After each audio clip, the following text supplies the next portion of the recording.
আমার মাসুম এই বাচ্চাটা কি অপরাধ করছে নির্মম ভাবে আমার বাচ্চাটা হত্যা করলো।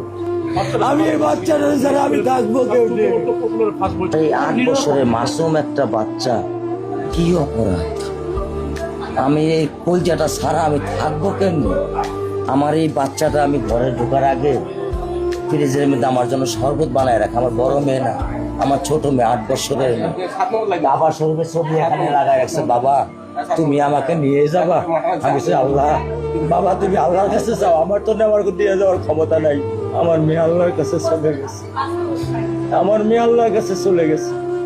কি আমার ক্ষতি, কি আমার অন্যায়, কি আমার দোষ, আমি একটু জানতে চাই আপনাদের কাছে। আমার যদি কোনো দোষ থাকে, আমার কোনো যদি অন্যায় থাকে, প্রকাশ্যে আপনারা আমার ফাঁসি দিয়ে দেন। আমার পক্ষে সম্ভব না। দিনে ও 50 থেকে 100টা কল দেয় আমারে,